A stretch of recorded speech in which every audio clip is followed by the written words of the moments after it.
feels bad enough to go in and be like, hey, look at this person. Thanks for having us. Anytime. Yeah, nice to see you. Hi, this is Kate with Intown Concord, And Michelle with Intown Concord. and we came down to New Hampshire Federal Credit Union at 47 North Main Street to visit with Polly Saltmarsh. New Hampshire Federal Credit Union has been an amazing longtime sponsor of Intown Concord. They've done a lot of our events, including market days. And they just, well, I'd say, was it a year ago? Year or a little bit over a year ago, they launched a new Center for Finance and Education. And we wanted to talk to Polly a little bit about how that came about and what it was for. Oh, great. Yeah, I'd love to talk to you about it. Back in 2013, a few years ago, we realized that we really needed to kind of adjust our strategy. We are a consumer-oriented organization. We don't have commercial loans or anything like that. And we started doing a lot of debt consolidation because we realized people after 2008 needed assistance. But one of the things that happens when you do debt consolidation loans is lots of times people come in, they get a debt consolidation loan, and then they go right back out and go back into those habits they had before. So we realized if we're going to do this and really make it stick, we need to make sure we have the education behind it and try and work with people to adjust those behaviors, get their spending plans in order, and really get rid of the debt and really move forward without having to go into debt again. Mm-hmm. Yeah, I think debt is kind of like the elephant in the room, and I'm assuming a large portion of Americans have debt, and I'm one of them, and it's extremely overwhelming to kind of just look at that number. First of all, you're like, how did I get here? But then to understand how to chip away at that and get rid of it, because there's just so many bills and so many things, and it also is a very emotional thing. You know, there's shame about it because it's kind of embarrassing to admit that you have debt and that you weren't, savvy with your money. But there's a lot of reasons why people go into debt. There are.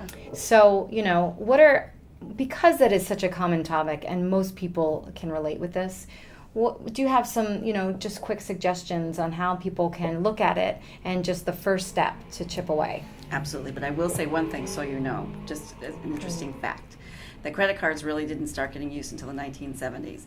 And just recently, last month as a matter of fact, or maybe it was the month before, the national revolving debt level for consumers hit $1 trillion. So And that's you're national. not alone. That's Yeah. just America. Yeah, just Oh America. my gosh! Wow. $1 trillion in consumer Yeah, revolving and I'm not debt. surprised. That's credit card debt. Yeah, I'm not surprised. Held up. Yeah, Okay, so Wow. just so you know that you are right, it's completely common. yeah. So in terms of chipping away, it's really important to look at the big picture or the whole picture for yourself.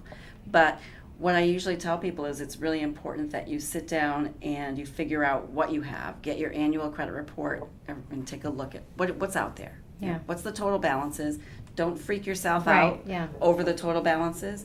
Look at what you can chip away, because you do need to chip away. And you need to achieve things fast if you want to keep achieving. Yeah. So what I would recommend is that you look at things like the smaller balances that you carry and try and get rid of those. Sometimes people talk about pick the high interest rate debt and pay it down. I say the smaller balances because you're more apt to feel like you've accomplished something. Like a store credit card or something. Right. And then you can reuse, you can reapply that money to another card once you've paid something down, that kind of thing.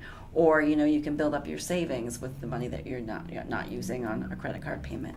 Because the other big issue is that people use credit cards and credit because they can't afford their lives. Right. It's not because they're being irresponsible spenders, but it's because there was a medical bill, there was a car repair, something came up that was unanticipated, and they did not have an emergency savings account. Yeah.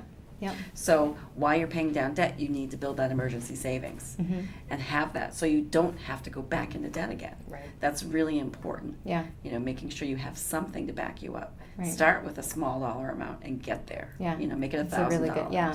Then you feel like you're making headway and it's just not so suffocating. Yeah, and I think sometimes with people it's scary too, because any financial expert you talk to says you need to have 6 to 9 months in your emergency savings account. Well, that's pretty scary. Yeah. If you're just barely paying all your bills every month, that's so scary. It seems like an unachievable amount. Right. So start with an amount you can Okay. achieve and hit those amounts. And once you start achieving them, I don't know about you, but me, when I start saving money and I start seeing money get saved, I don't want to spend it. Yeah, right. It kind of Wanna see how becomes much more. Yeah. It becomes like a little game. So Yeah. and you need to create that for yourself. Create the positive feedback for yourself. Okay. That sounds great. I'm in a different place than Kate. I'm looking at retirement in about 15 years. And being married for 20-something years, I had depended on my husband, who's now my ex. So I have to depend on myself. Looking at trying to start a retirement at this age is frightening. Right, it really is. It is, because you're not only looking at retirement, you're looking at possible increased medical costs and everything that goes along with that. Mm-hmm. And one of the things we try to do is prepare people for that. We actually have a class coming up in the next couple of weeks. We're using a book called The New Rules for Retirement, kind of like a book club style. And we're talking fun. about things that people need to consider when it comes to planning for retirement, in terms of what will your lifestyle be. Maybe you won't be able to retire as early as you thought you would. Maybe you'll have to have a part-time job. What could you do now to supplement savings so you're saving enough money for retirement? It's tough for people to think about these things, but it's real. And that's how we are. We're real. I mean, sometimes we'll tell people, look, you need another job. You need to get a part-time job and apply all your part-time income toward your retirement.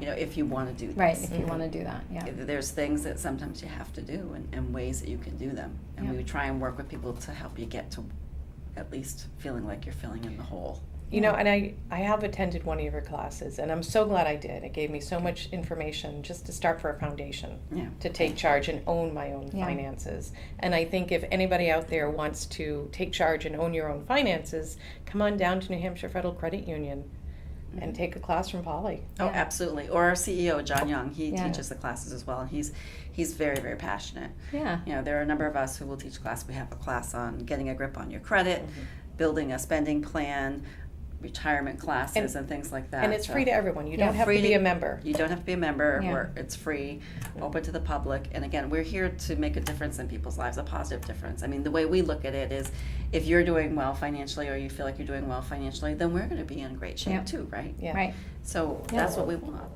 Thank you. Thank you so welcome. much. Thanks for having us. Yeah, thanks for having me. Thanks for coming.